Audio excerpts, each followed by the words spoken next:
अस्सलाम वालेकुम, मैं हूं रेहान तारिक और आप देख रहे हैं दास्ताक। नरगिसियत एक मूजी मरज है। इस मरज में मुब्तला शख्स खुद को अक्ले कुल समझने लगता है, दिलो दिमाग के सारे दरवाजे नसीहत मशवरे लेना बंद कर लेता है और अपनी जात में कैद होकर रह जाता है। वो गुजरे कल को भूलकर हर रोज एक नया बयानिया और नया मौकिफ बनाने की तलाश में रहता है और अपनी गलतियों के मुज़हका खेज जवाब को भी आला दलील समझने लगता है। चेयरमैन तहरीक इंसाफ की पूरी सियासत अव्वल व आखिर इसी नरगिसी कैफियत से इबारत है। 9 मई और इससे कबल साइफर कहानी इस नरगिसियत का नुक्ता कमाल था, जिसने ना सिर्फ उन्हें जवाल की खाई में गिरा दिया बल्कि उनकी पूरी पार्टी को ही तारीख राहों में गुम कर दिया। उनके तमाम बयानिए बुरी तरह फ्लॉप हो चुके हैं और एक एक करके अया हो रहे हैं। आज भी एक ड्रामाई सूरत हाल उस वक्त पैदा हुई जब साबिक प्रिंसिपल सेक्रेटरी आजम खान के साइफर साजिश से मुताल्लिक मैजिस्ट्रेट को दिए मुबैना इकबाली बयान की कॉपी मीडिया पर सामने आई। आजम खान गुज़श्ता माह 15 जून की शाम से लापता थे। उनकी गुमशुदगी का मुकदमा दर्ज था। उन्होंने बाजियाब कराने के लिए एक दरखास्त इस्लामाबाद हाई कोर्ट में भी ज़ेर समात थी। हैरत अंगेज़ आज आजम खान खुद तो सामने नहीं आए, लेकिन उनका चेयरमैन तहरीक इंसाफ से मुतालिक इंकशाफ से भरपूर इकबाली बयान सामने आ गया है। इस मुबैना इकबाली बयान में आजम खान बताते हैं कि साइफर चेयरमैन तहरीक इंसाफ की एक सोची समझी साजिश थी। आजम खान ने कहा कि साइफर के मामले पर तमाम काबीना अरकान को मुलव्विस किया गया और तमाम लोगों को बताया गया कि साइफर को कैसे इस्तेमाल किया जा सकता है। साइफर का हकीकत से कोई ताल्लुक नहीं है। साइफर को सिर्फ सियासी मकासद के लिए इस्तेमाल किया गया। ये ड्रामा प्री प्लान बनाया गया था। आजम खान ने अपने एतराफ़ी बयान में कहा कि चेयरमैन पीटीआई ने तमाम तर हकाइक को छुपाकर साइफर का झूठा और बेबुनियाद बयानिया बनाया। तहरीक अदम एतमाद से बचने के लिए साइफर को बैरूनी साजिश का रंग दिया गया। आजम खान के बयान के मुताबिक चेयरमैन पीटीआई ने कहा कि साइफर को गलत रंग देकर अवाम का बयानिया बदल दूंगा। आजम खान ने बयान में कहा कि चेयरमैन पीटीआई ने साइफर मुझसे 9 मार्च को ले लिया और बाद में गुम कर दिया। चेयरमैन पीटीआई ने साइफर ड्रामे के जरिए अवाम में मुल्की सलामती इदारों के खिलाफ नफरत का बीज बोया। साइफर को जानबूझकर मुल्की सलामती इदारों और अमरीका की मिली भगत का गलत रंग दिया गया। मना करने के बावजूद चेयरमैन पीटीआई ने सीक्रेट मरासला जाती मफाद के लिए लहराया। उन्होंने कहा कि 8 मार्च 2022 को सेक्रेटरी खारजा ने मुझे साइफर के बारे में बताया। उस वक्त के वजीर खारजा शाह महमूद कुरैशी वजीर आजम को साइफर से मुताल्लिक पहले ही बता चुके थे। इमरान खान ने साइफर को अपोजिशन और एस्टैब्लिशमेंट के खिलाफ बयानिया बनाने के लिए इस्तेमाल करने का फैसला किया। मुबैना बयान में आजम खान ने कहा कि इमरान खान ने साइफर अपने पास रख लिया, जो कि कानून के खिलाफ वर्जी थी। साइफर वापस मांगने पर इमरान खान ने इसके गुम होने के मुताल्लिक बताया। आजम खान का इकबाली बयान इंकशाफ से भरपूर है, लेकिन उनकी गुमशुदगी मुअम्मा है। अब भी वो खुद सामने नहीं आए और ना ही उनके एतराफ़ी बयान रिकॉर्ड कराने की पहले से कोई खबर थी, लेकिन उनका एतराफ़ी बयान मीडिया के पास मौजूद है, जो कुछ शुकूक व शुबहात को ज़रूर जन्म देता है। हुकूमत आजम खान की गुमशुदगी के बारे में अदालत के अंदर अलग और अदालत के बाहर इसके बरक्स मौक़िफ़ अपनाती रही है। इस्लामाबाद पुलिस ने मुकदमा दर्ज किया और साथ ही बताया कि उन्हें इस गुमशुदगी से मुताल्लिक कुछ मालूम नहीं है, लेकिन वज़ीर दाखिला एक प्रेस कॉन्फ्रेंस में बताते हैं कि आजम खान जहाँ भी हैं खैरियत और मज़े से हैं, इसीलिए उनकी फैमिली ने उनकी गुमशुदगी से मुताल्लिक उनसे रब्ता नहीं किया। वज़ीर दाखिला राना सनाउल्लाह ने आजम खान की गुमशुदगी से मुताल्लिक तो परेशानी नहीं दिखाई थी, लेकिन आज उनके एतराफ़ी बयान पर एक मुकम्मल और भरपूर प्रेस कॉन्फ्रेंस की है, जिसमें उन्होंने चेयरमैन तहरीक इंसाफ पर तनकीद करते हुए कहा कि उसने साइफर के नाम पर एक ड्रामा और ढोंग रचाया और एक ऐसा जुर्म किया जिसकी सज़ा हर कीमत पर मिलनी चाहिए। उनका कहना था कि अमरीकी साइफर से मुताल्लिक होने वाली तहकीकात और साबिक ब्यूरोक्रेट आजम खान के बयान के बाद चेयरमैन पीटीआई के खिलाफ सीक्रेट एक्ट के तहत मुकदमा चलाया जाएगा। मुल्क के खिलाफ, इस मुल्क के अदारों के खिलाफ जो है वो साजिश की और खेल खेला। साइफर की बुनियाद पे जो है वो एक ड्रामा, एक ढोंग रचाया, एक ऐसा जुर्म किया जिसकी सज़ा जो है इसे हर कीमत पे मिलनी चाहिए। ये एक सीक्रेट डॉक्यूमेंट है और इसको इस तरह से पब्लिक करना जो है ये जुर्म है। कोई शक नहीं रहा कि ये जथा यही गालबन जुर्म है जो अमेरिका में भी वहाँ पे साबिक सदर के ख़िलाफ़ जो है वो प्रोसिक्यूशन जो है हो रही है। ये भी याद रहे कि अपने खिलाफ तहरीक अदम एतमाद आने के बाद साबिक वज़ीर आज़म इमरान खान ने साइफर को पब्लिकली लहराया था। उस वक्त अमेरिका में पाकिस्तानी सफ़ीर के मरासले को बुनियाद बनाकर अपनी हुकूमत के खिलाफ अमरीकी साजिश का बयानिया बनाया था और चेयरमैन पीटीआई इमरान खान ने अमेरिका में पाकिस्तानी सफ़ीर के मरासले साइफर को बुनियाद बनाकर ही अपनी हुकूमत के खिलाफ साजिश का बयानिया घड़ा था, जिसमें उन्होंने दावा किया था कि उनकी हुकूमत के खात्मे में अमरीका का हाथ है। ताहम कौमी सलामती कमेटी के इजलास में साइफर को लेकर पीटीआई हुकूमत के मौक़िफ़ की तरदीद की जा चुकी है। इसके अलावा साइफर से मुताल्लिक बानी तहरीक इंसाफ और उनके साबिक सेक्रेटरी आजम खान की एक ऑडियो लीक सामने आई थी, जिसमें चेयरमैन पीटीआई को कहते हुए सुना गया कि अब हमने सिर्फ खेलना है। अमेरिका का नाम नहीं लेना, इससे सिर्फ खेलना है, जिस पर आजम खान ने जवाब दिया कि मैं ये सोच रहा था कि इस साइफर के ऊपर एक मीटिंग कर लेते हैं। इसके बाद वफाकी काबीना ने इस मामले की तहकीकात FIA के सुपुर्द की। साइफर के हवाले से साबिक DG ISPR lieutenant general Babar Iftikhar ने कहा था कि साइफर पर ड्रामाई अंदाज में बयानियां देने की कोशिश की गई और अफवाहें और झूठी खबरें फैलाई गई, जिसका मकसद सियासी फायदा उठाना था। अमेरिका की जानिब से कभी दबे और कभी खुले अल्फाज में इस बयानिए की हकीकत बेनकाब की जाती रही और इसे बेबुनियाद करार दिया जाता रहा। आज भी अमेरिका की जानिब से साइफर के मामले पर पहली बार डोनाल्ड लू का एलानिया दिफा किया गया है। एक इजलास में इजहार ख्याल करते हुए नायब मुआविन वज़ीर ख़ारजा एलिज़ाबेथ हॉर्स्ट ने डोनाल्ड लू का नाम लेते हुए कहा कि उनके खिलाफ इल्ज़ामात वाज़ेह तौर पर झूठ पर मबनी हैं। उन्होंने इल्ज़ामात की तरदीद में अमरीकी हुक्काम की मुतादिद बयानात का हवाला देते हुए कहा कि हमने ये बात एलानिया और निजी तौर पर भी वाज़ेह की है कि डोनाल्ड लू पर साबिक वज़ीर आज़म ने तहरीक अदम-ए-एतमाद कामयाब कराने के लिए किरदार अदा करने का इल्ज़ाम आयद किया था। अगरचे अमरीका ने माजी में चेयरमैन तहरीक इंसाफ की जानिब से लगाए गए इल्ज़ामात की बार बार तरदीद की है, लेकिन उन्होंने कभी भी डोनाल्ड लू का नाम नहीं लिया था। आज वज़ीर आज़म के मुआविन खुसूसी और मुस्लिम लीग नून के रहनुमा अता तारड़ ने भी एक प्रेस कॉन्फ्रेंस में साइफर मामले पर चेयरमैन PTI के जेल का मुतालबा किया।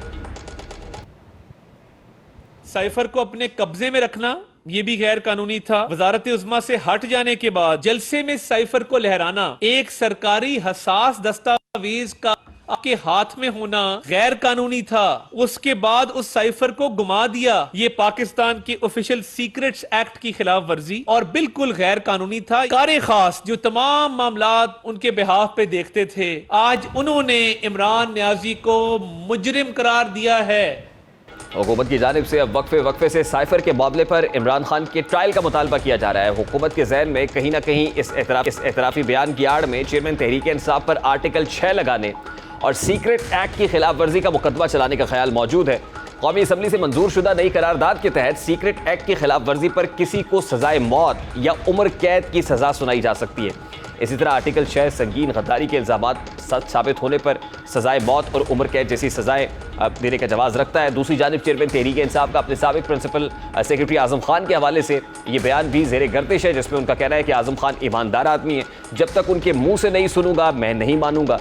ये उन्होंने ये कहा है। चेयरमैन तहरीक इंसाफ की ख्वाहिश अपनी जगह, लेकिन ज़रा ये भी दावा कर रहे हैं कि आज़म खान का इकबाली बयान एक वीडियो की सूरत में भी रिकॉर्ड किया गया है और शायद जल्द ही कोई प्रेस कॉन्फ्रेंस भी मुनक्किद हो सकती है। इसके अलावा ये भी हकीकत है कि चेयरमैन तहरीक इंसाफ आज आज़म खान का दिफा कर रहे हैं। इससे कबल वो परवेज़ खटक, अलीम खान, जहांगीर तरीन, फयाजुल हसन चौहान, फिरदौस आशिकावान, ओन चौधरी का भी किसी न किसी वक्त दिफा किया करते थे, लेकिन आज ये सभी लोग बवागे दोहल चेयरमैन तहरीक इंसाफ के खिलाफ सख्त चार्जशीट पेश कर रहे हैं। एक एक करके वही पत्ते चेयरमैन PTI को हवा देने लगे हैं जिन पर वो तकिया किए हुए थे और यूँ कहिए कि चिराग बुझते चले जा रहे हैं सिलसिलावार। वो खुद को देख रहा हूँ फसाना होते हुए, तो ये भी कहना गलत नहीं होगा।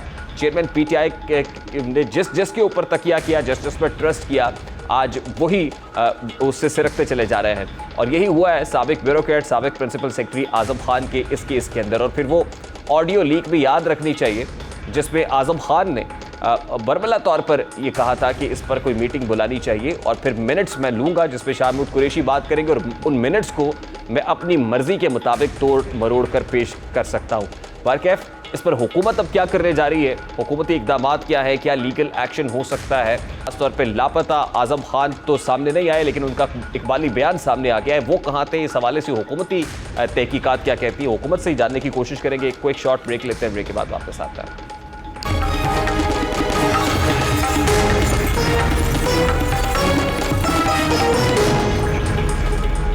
Welcome back. इस वक्त पाकिस्तान मुस्लिम लीग नून के रहनुमा और वज़ीर आज़म के कोऑर्डिनेटर राना एहसान अफजल साहब हमारे साथ मौजूद है। अस्सलाम वालेकुम राना साहब, बहुत बहुत शुक्रिया आपके वक्त के लिए।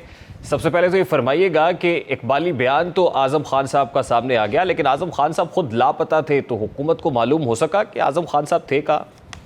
देखिए, वो तो जिस मजिस्ट्रेट के सामने उन्होंने अपना बयान रिकॉर्ड कराया है वो उनसे पूछ सकते हैं, यही मौजूद थे। और मैं समझता हूँ ये बहुत बड़ा इंकशाफ है। और अब जो लीगल कार्रवाई इस मामले के ऊपर, देखें जो उन्होंने बात की है ये ऐसी बात नहीं है जो पहले राना साहब मैं लीगल एक्शन की तरफ आता हूं, लेकिन मेरा सवाल आपसे ये है कि आज़म खान लापता थे। राना सनाउल्लाह साहब से ये सवाल हुआ था, उन्होंने कहा था कि फैमिली के साथ हम राब्ते में और फैमिली मुतमईन है।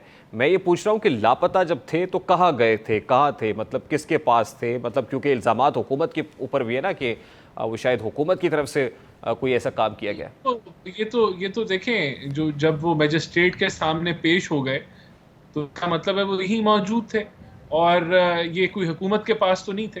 तो इसका आपके सवाल का बड़ा सिंपल सा जवाब है कि उन्होंने जब मैजिस्ट्रेट के सामने अपना जवाब जब रिकॉर्ड कराया है, तो उनके पास पूरा हक था कि वो अगर उनके साथ अगर कोई प्रेशराइजेशन हुई नहीं, या आज कोई चेयरमैन मामला। पीटीआई ने कहा कि आजम खान बड़े ईमानदार आदमी है, जब तक उनका वीडियो स्टेटमेंट नहीं देख लेता तब तक कोई यकीन नहीं आएगा।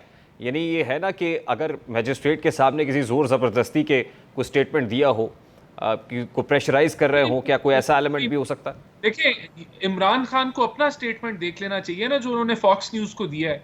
उसमें भी उन्होंने ये अमेरिका को तो इल्जाम नहीं लगाया कि उन्होंने साजिश की है, या जो वो वेस्टर्न ममालिक को जो वो इंटरव्यूज देते हैं, उसमें भी उन्होंने अमेरिका को जो है वो कोई उन्होंने साजिश का जिक्र नहीं किया। तो वही स्टेटमेंट जो है वो उनके प्रिंसिपल सेक्रेटरी जो है उन्होंने दिया है कि ये झूठ था, फ्रॉड था, ये धोखाधड़ी हुई है।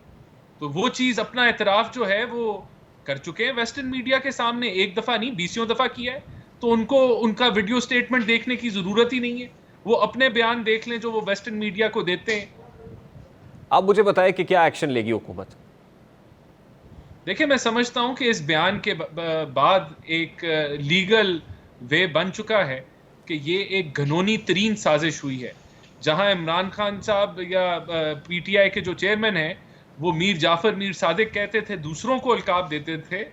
उन्होंने अपनी मफादात के लिए, अपनी सियासत के लिए उन्होंने पाकिस्तान को नुकसान पहुंचाया, पाकिस्तान की फॉरेन पॉलिसी को नुकसान पहुंचाया, और उन्होंने उस साइफर के ऊपर अवाम की जहन साजी की जो झूठ पे मबनी थी, जिसके तहत उन्होंने इल्जाम दिया कि रियासत जो है वो एक साजिश कर रही है उनके खिलाफ, और इम्पोर्टेड हुकूमत नामंजूर, और ये तो गुलाम है, और ये सारी साजिश की इन्होंने, और उसका नतीजा 9 में ही निकला।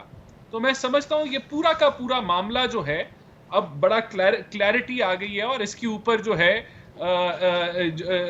जो कह लें कि जो उन्होंने वायलेट किया, एक सीक्रेसी वायलेट की जो साइफर की नहीं होनी चाहिए थी, एक फॉरेन डिप्लोमेसी में जो एक सिस्टम होता है कम्युनिकेशन का, उसको वायलेट किया। तो ये एक संगीन जुर्म है। मैं समझता हूं कि आज राह हमवार हो गई है कि इसके ऊपर कानूनी कार्रवाई जो है वो की जाए। इमरान खान आप ये कह रहे हैं कि आज राह हमवार हुई है, और इंटीरियर मिनिस्टर ने भी कहा कि रियासत की मुद्दत में मुकदमे का इंदराज होगा। उसके लिए क्या इसी इकबाली बयान का इंतज़ार किया जा रहा था? इससे पहले भी आप ये कहते रहे कि जो साइफर साजिश कहानी है ये मन घड़त थी, तो क्या इससे पहले मुकदमे का इंदराज नहीं होना चाहिए था, या आप इंतज़ार कर रहे थे इस मौके का? देखें, कोई भी चीज़ है उसके ऊपर एविडेंस जो है वो दरकार है, और ये एक रिस्पॉन्सिबल आदमी जो कि एक हाईएस्ट ब्यूरोक्रेटिक ऑफिस होल्ड कर चुका है, उसके एतराफ़ी बयान के बाद मैं समझता हूँ कि वो जो शवायद जिनकी ज़रूरत थी वो आज फराहम हो गए। वैसे तो इसके शवायद, जिस तरह मैंने पहले कहा कि इमरान खान साहब खुद इस बात को झुटला चुके हैं, साइफर वाली और अमेरिकन साजिश वाले बयान को, लेकिन एक एविडेंस अब आ चुका है, एक रिकॉर्ड पे चीज़ आ चुकी है, तो अब इसके ऊपर कानूनी कार्रवाई होगी। क्या ऑफिशियल सीक्रेट एक्ट के तहत मुकदमे का इंदराज होगा? बिल्कुल बिल्कुल होना चाहिए, मेरे ख्याल से होगा। इस इकबाली बयान की अहमियत क्या है? क्योंकि आज बहुत डिस्कस हो रहा है कि एक इकबाली बयान आपकी करंट फाइनेंस मिनिस्टर ने उस वक्त हुदैबिया पेपर बिल में अपने कायद के खिलाफ दिया था, तो उस इकबाली बयान के पर क्या हुआ? तो आज इस इकबाली बयान की इंपॉर्टेंस क्या देख रहे हैं आप? देखिए, मैं समझता हूँ कि अब तो इसके ऊपर मुकम्मल तौर पे तहकीक होगी।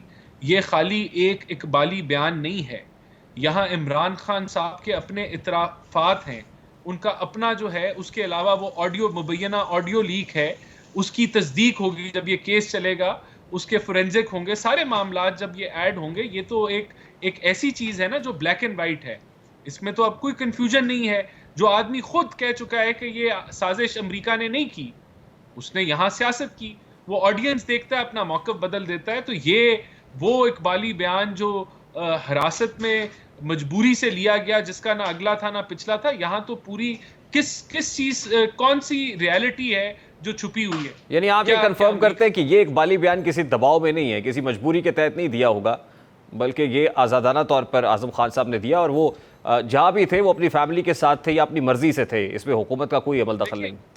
मैं आपको जो बिल्कुल ये अब आई एम श्योर ऐसे ही हुआ होगा, लेकिन मैं आपको जो पॉइंट मैं जो मेक कर रहा हूँ कि ये इकबाली बयान जो है, ये इकबाली बयान तो इमरान खान साहब खुद दे चुके हैं ना। क्या इमरान खान ने अमेरिकन साजिश को या साइफर के ऊपर ये मामलात हुए किसी वेस्टर्न इंटरव्यू देते हुए इस चीज का इतराफ किया? नहीं किया। उसने अपनी ही बातों को झुटलाया है, तो उसी चीज की तस्दीक हुई है। वही तस्दीक जो है वो उनके प्रिंसिपल सेक्रेटरी साहब, आजम साहब कर रहे हैं। तो यहां तो कोई कॉन्फ्लिक्ट, कॉन्ट्रडिक्शन है ही नहीं। ठीक है, ये सब क्लियर, ये बड़ी क्लैरिटी आ गई। अब देखिए, अमरीकी दफ्तर खारजा की तरफ से भी ये कहा गया कि डोनाल्ड लूक को के हवाले से जो कुछ कहा गया वो मन गढ़ंत था, उसमें कोई हकीकत नहीं थी। आज इस साइफर से मुतालिक भी ऐसी ही बातें अनफोल्ड हो रही हैं। तो मेरा बड़ा सादा सा सवाल है कि फिर उस वक्त जो डिमार्शे भेजा गया था उसकी क्या ऐसी इंपॉर्टेंस थी, या उस वक्त आपने ये ज़रूरत क्यों महसूस की कि डिमार्शे किया जाए? देखिए, डिमार्शे किए जाते हैं, ये कोई साजिश नहीं होती। डिमार्शे यानी कि कहने का मतलब ये एक डिप्लोमेसी में अगर किसी ने कोई बात जो है सख्त कर दी या कोई ऐसी कर दी, उस पर डिमार्शे भेज दिया जाता है। उसका ये मतलब तो नहीं है कि कोई साजिश हुई। हाँ, साइफर मौजूद है, लेकिन साइफर का मतलब ये नहीं है कि साजिश हुई है। हाँ, अगर लैंग्वेज गलत थी तो वो मैंने साइफर नहीं पढ़ा, लेकिन मैं अज्यूम कर रहा हूं कि नहीं, लेकिन आज अमरीकी दफ्तर खारजा ने तो ये भी कह दिया ना कि लैंग्वेज भी कोई ऐसी सख्त नहीं थी, कोई उसको तोड़ मरोड़ कर पेश किया गया। हाँ, तो तब तो ये चीजें तो उसका फायदा लिया गया ना, बिल्कुल लिया गया। तो डिमार्शे भी जो है वो यहाँ यही तो बात है कि अपनी सियासत के लिए फॉरेन पॉलिसी को नुकसान पहुंचाया गया। ये चीजें जो हैं ये सारी की सारी अब इसी में ही तो कल्मिनेट कर रही हैं कि ये एक पूरा फ्रॉड किया गया, साजिश का जो ढोंग रचाया गया वो जाली था। डिमार्शे जो है वो बिल्कुल, अगर कोई ऐसी कोई बात हो जो कि कह लें कि एक्सेप्टेबल ना हो, उस पर डिमार्शे भेज दिया जाता है। लेकिन क्या उसका मतलब ये है कि साजिश, इस एक रियासत के खिलाफ साजिश हो रही थी और एक मुल्क कर रहा था?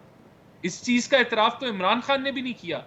किसी मीडिया टॉक शो या किसी वेस्टर्न जो वो बीसियों दे चुके हैं इंटरव्यू, कोई एक इंटरव्यू दिखा दें जहां वो इस चीज को जो है वो एक्सेप्ट करते हो या तस्लीम करते हो। अब राणा साहब, आपकी हुकूमत के तो चंद रोज बाकी रह गए हैं। आपने कहा कि रियासत की मुद्दत में मुकदमा दर्ज होगा, हुकूमत कोई मुकदमे के इंदराज का इरादा रखती है, तो क्या ये कंक्लूसिव भी होगा आप ही के टेन्योर में? देखिए, मैं समझता हूं कि सबसे पहले तो हमें ये समझना होगा कि ये कितनी घिनौनी हरकत है कि एक आदमी जानते बूझते कि एक चीज जो है उसके ऊपर गलत बयानी करे और उसका नतीजा ये हो कि आप नफरत के बीज बोएं और लोगों को जो है वो गलत राह पे लेके जाएं और उसका नतीजा नौ में ही हो। तो ये घिनौनी हरकत है कि जानते बूझते कि झूठ है उस पे कहानी रची जाए एक अपने मफादात के लिए, नंबर एक। नंबर दो, डेफिनेटली हम इसके ऊपर कार्रवाई करेंगे। जितना हमारे पास टेन्योर है उसके अंदर मेरे ख्याल से केस बिल्कुल बनेगा और रियासत का काम है कि वो न्यूट्रलिटी के साथ एविडेंस के ऊपर बेस मबनी जो है वो केस की जो है वो पैरवी करे। जो भी आगे केयर टेकर सेटअप आता है ये चीजें तो चलेंगी। ये यानी ये मामला केयर टेकर सेटअप अब निपटाएगा? नहीं, देखें, मैं नहीं ये कह रहा कि वो निपटाएगा।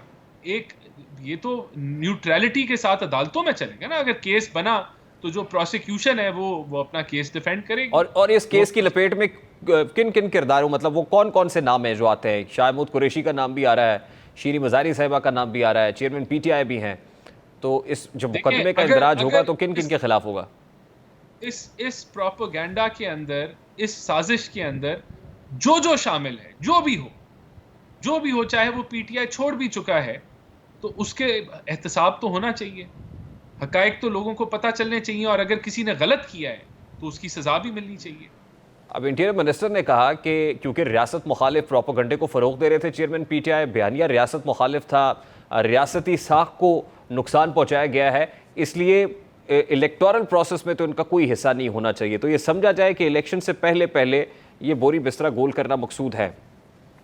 नहीं, ये तो हमारी डिमांड है। एक आदमी जो झूठ के ऊपर मुल्क को नुकसान पहुंचाए, जो लोगों को लकब दे कि मीर जाफर, मीर सादिक, लेकिन हरकत वो खुद वो वाली करे, तो क्या उसको पाकिस्तान की सियासत का हिस्सा होना चाहिए?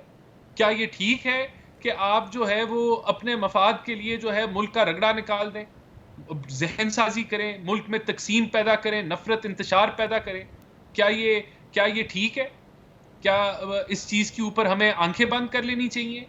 क्या ये कोई मसला नहीं है हम कहें कि मिट्टी डालो आगे बढ़ो? नहीं, अगर गलत हुआ है तो उसकी सजा होनी चाहिए। नहीं, तो बैलेट पेपर पे बल्ले का निशान होगा, ये हमारा फैसला नहीं है, ये PMLN का फैसला नहीं है। ये फैसला कौन करेगा? ये फैसला अदालतें करें। ये फैसला जो है ये जो अदारे इन्वेस्टिगेट करेंगे, जो अगर इसमें ये गिल्टी पाए जाते हैं, जो कि लग रहा है बिल्कुल हैं ये गिल्टी, तो फिर ये इनको कोई हक नहीं है। लेकिन उस प्रोसेस को मुकम्मल होना है, उस प्रोसेस को हुकूमत ने नहीं मुकम्मल करना। ये तो जाहिर सी बात है, अगर किसी पे कोई केस बनता है तो वो तो अदालतें फैसला करेंगी। अच्छा, बहुत अच्छा होता चेयरमैन PTI भी अपने टेन्योर में जाते जाते कोई ज्वाइंट इन्वेस्टिगेशन टीम बना लेते और ये साइफर वाला मामला वहीं पर तय करके जाते। अब जब आपकी हुकूमत जा रही है तो क्या आप कोई तहकीकाती टीम बना के कोई तहकीकाती रिपोर्ट सामने रख के जाएंगे, या आप भी बस स्टेटमेंट्स देंगे, प्रेस कॉन्फ्रेंसेस करेंगे और उसके बाद घर चले जाएंगे?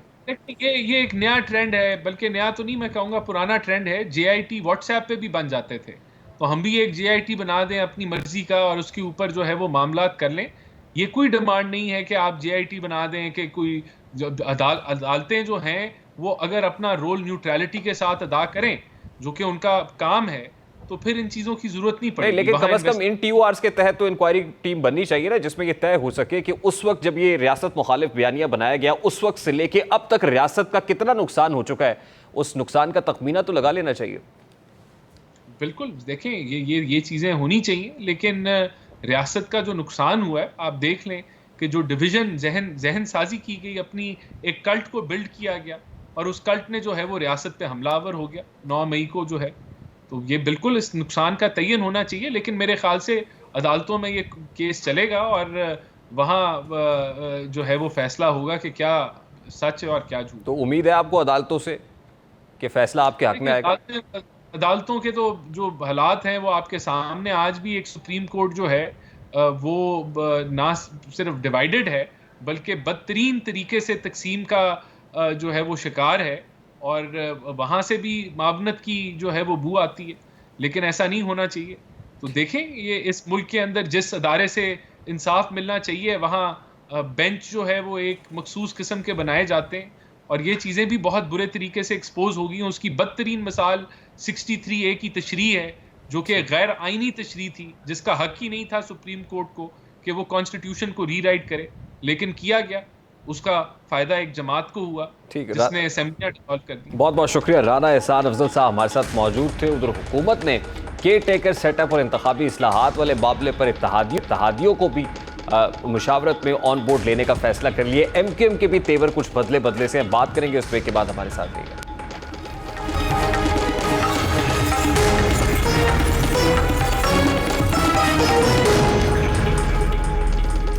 हर हुकूमत के आखिरी दिनों में इलेक्शन से ऐन पहले जहां MQM उससे अलग होती है, तो वहां कभी सराइकी सूबे का महाज खुला जाता है, नए नए पावर ग्रुप्स तश्कील पाते हैं और रंग रंग के इल्ज़ामात सियासी मार्केट का हिस्सा बनते हैं, जिससे आवाम को मालूम होता है कि अब हकीकतन इलेक्शंस होने जा रहे हैं। इस्तेहकाम पाकिस्तान का क़याम, PTI पार्लियामेंटेरियंस का वजूद बयाना, पंजाब को इंतज़ामी बुनियादों पर तकसीम करने की बातों के बाद सबसे बड़ा इशारा MQM का मरदमशुमारी को लेकर तहफ़्फ़ुज़ात का इजहार करना और इसकी बुनियाद पर असम्बलियों की तहलील से महज कुछ वक्त पहले हुकूमत से अलहदा होने की धमकी देना बता रहा है कि हकीकत में अब मुल्क में आम इंतखाबात की सूरत हाल पैदा हो चुकी है।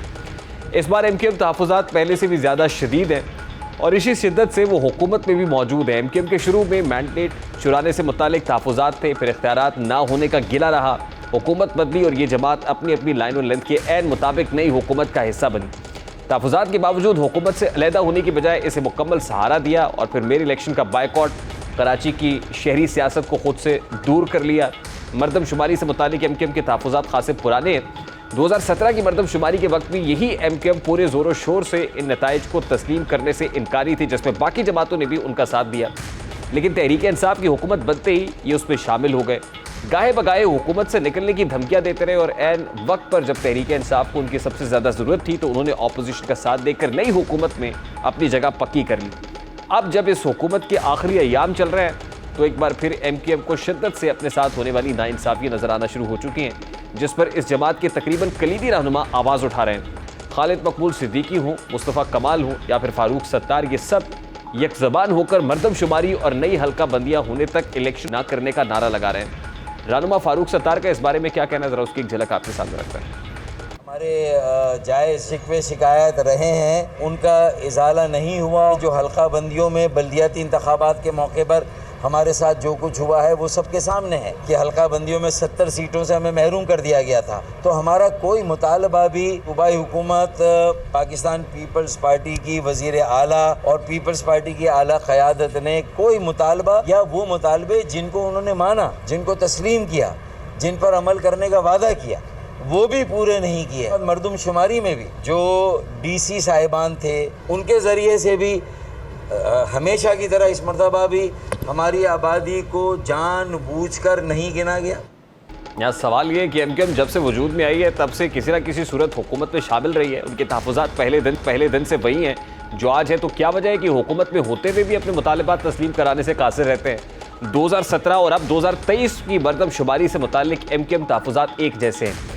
क्या वजह है कि ये 4 बरस तक तहरीक इंसाफ और उसके बाद इत्तेहादी हुकूमत में कलीदी हैसियत रखने के बावजूद मरदमशुमारी से मुताल्लिक अपने खदशात दूर नहीं करा सके? क्या ये हकीकत नहीं है कि बैक वक्त हुकूमत और अपोजिशन दोनों का किरदार अदा करके अपने लिए सियासी फ़वाइद तो हासिल कर लेते हैं लेकिन अपने वोटर्स के लिए कुछ हासिल नहीं कर सकते जिसकी अशद ज़रूरत होती है? अब वज़ीर आज़म पाकिस्तान शहबाज शरीफ से MQM वफ़द की मुलाकात हुई है, जिसके बाद खबर यह है कि कमेटी तश्कील दे दी गई है। मरदमशुमारी को लेकर MQM के जो तहफ़्फ़ुज़ात है उसको दूर किया जाएगा और एज़ ऑफ नाउ MQM रहनुमाओं की एहसन इकबाल से भी मुलाकात हो रही है। वो कमेटी जो वज़ीर आज़म ने तश्कील दी है वो MQM रहनुमाओं के तहफ़्फ़ुज़ात दूर करने में मसरूफ़ है। फ़ारूक सत्तार साहब ने आपसे कमिटमेंट की थी कि प्रोग्राम का हिस्सा होंगे, लेकिन इस मीटिंग की वजह से प्रोग्राम में मौजूद नहीं है। उनसे ज़रूर वक्त लेकर जानने की कोशिश करेंगे कि MQM अब किस मिशन पर है और ये मिशन किस हद तक मुकम्मल होता हुआ दिखाई भी देता है। लेकिन अभी एक ब्रेक लेनी है और ब्रेक के बाद जब वापस आएंगे तो मिशन इम्पॉसिबल का जिक्र करेंगे। वो क्या है जो मिशन इम्पॉसिबल बना हुआ है? इस ब्रेक के बाद हमारे साथ रहिए।